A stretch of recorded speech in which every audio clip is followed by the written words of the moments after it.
Hello. As I say, I love Southeast Asia. Actually, Dan and I represent Asia Pacific, which included SPA, Mark Timlin's presentation. But I just want to say I love Southeast Asia. Let me get my clicker. And one of the reasons is because we are a region of diversity. So I'm going to have the privilege of sharing highlights only of the diverse strengths of each of our 6 entities. Is my clicker working? Okay, we're going to share about Japan, Thailand, Cambodia, Malaysia, Indonesia, and then ending with my country, Singapore. Okay, the key program of Hope Worldwide Japan is actually the Employment Support Center in Shibuya. 6 years ago, they actually opened Shibuya Marufuku, which is a bakery that makes delicious goodies we've sampled. And this year, they actually added another part, which is Atelier Fuka. It's actually a handmade artisan accessory shop. And the thing they all have in common is that these 2 businesses actually employ 31 persons with disabilities. And this is supported by the government funding. Amazing work.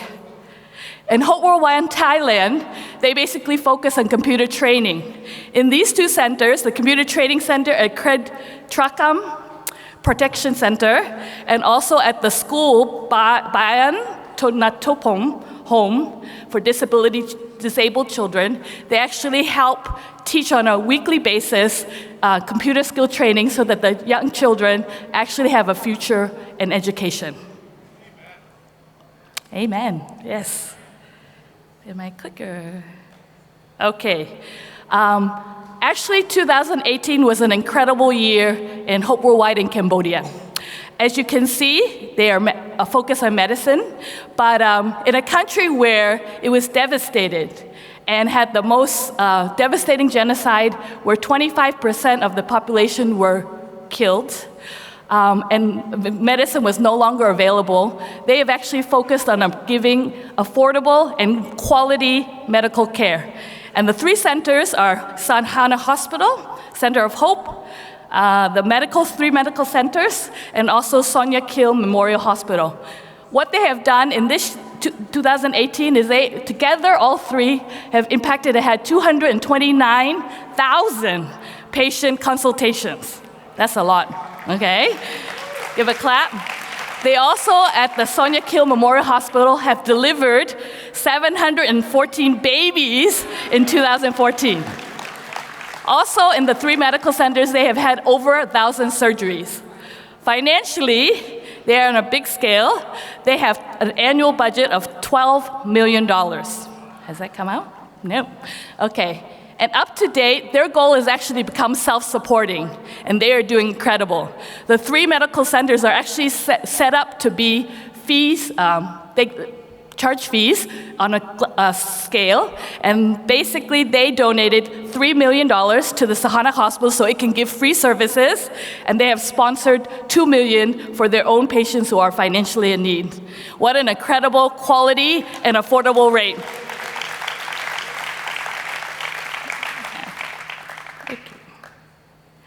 I want to boast now about Hope Worldwide Malaysia, which is next to Singapore.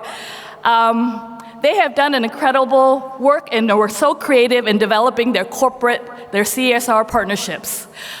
They are known, there's a Muslim country, and they are known to basically build such great relationships with people like Mary Kay, like Starbucks, like DoubleTree, like KFC, Pizza Hut, regularly, and through those partnerships, they actually serve underprivileged families.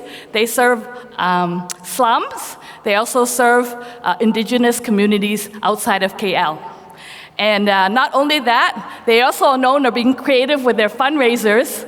For those of you who know, in our side of the world, football is soccer, and they have the World Cup, which is FIFA, and every 4 years they have what they call a bowl-a-thon, and all the disciples and their friends and their corporate sponsors walk and masquerade in all forms of bowl-a-thon masquerade, as you can see.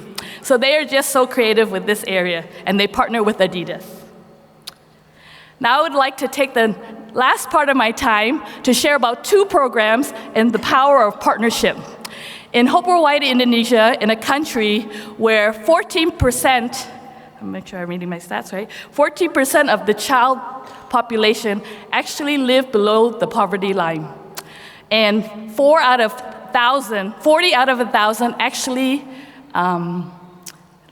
actually die before they actually reach the age of 5.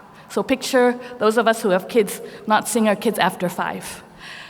They also have many kids who are malnourished, and those who are malnourished do not usually abandon school because they can't even go to school. As a result, Hope Worldwide Indonesia decided to partner with an organization called Generali, and they developed the Human Safety Net program for families in Indonesia since 2018. And what I like to do is they actually focus specifically on children 0 to 6 to give them a head start. They provide education, care, and also development. They also focus on providing support for the parents and the families, and so that way they're educated and they know how to follow through and help their kids reach the point where they can actually go to school. So I'd like to actually take this time to show a brief clip of an interview with Miss Lily Salim of Hope Worldwide Indonesia in Venice just this last month.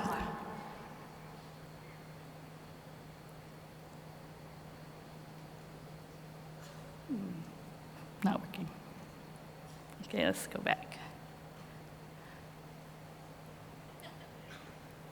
I have great IT support. While they're getting the clip bring up, hope and change lives in the communities. Of course, we are not know everything, but the people in the communities, the one who knows their needs and also cry for help.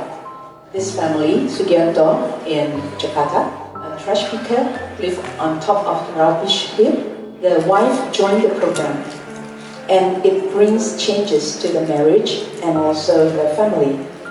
They have connection with the family, and also the children can join early childhood program and also go to school. And now, with the financial literacy program, the husband now, Sugianto, already can sell meatballs and save some monies. And hopefully in 2-3 months ahead from now, they can have their own small hut where they can live as a family.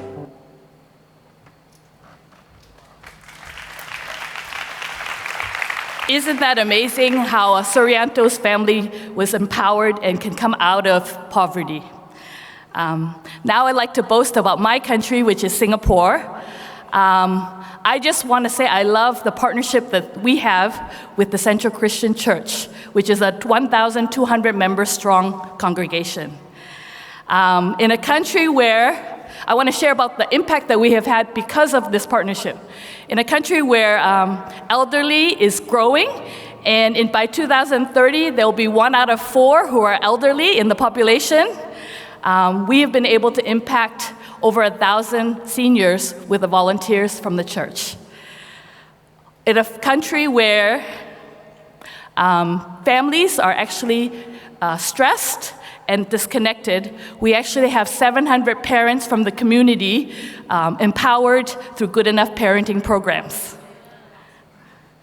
We also, with the church being our biggest support of volunteers, last month had a fundraiser where we raised through tin can collections and also pledge card over a month, and with a one-to-one matching grant from the government, one time this year, we were able to raise 530,000 Singapore dollars, which in your equivalent is 373,000 US, for all our local programs.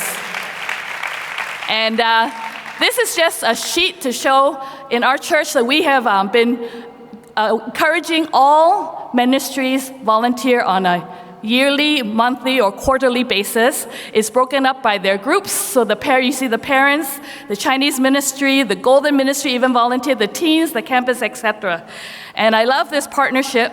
In fact, last month, Puahi, our lead evangelist, actually had a 3-week sermon on loving the poor and needy and gave a call to the disciples for everyone to increase their volunteerism, to be more like Jesus, and to volunteer 6 times a year, every other month. I really appreciate that support. Truly, we, as a Hope Worldwide in Southeast Asia and Asia Pacific, we basically are grateful for all the partnerships we have with the church and their volunteers, with our corporates and the government, with the community, and with all of you. Thank you so much for your support. We believe that we are change makers in Singapore, and we believe that we will all go out and be change makers where we are in our nations. Thank you so much.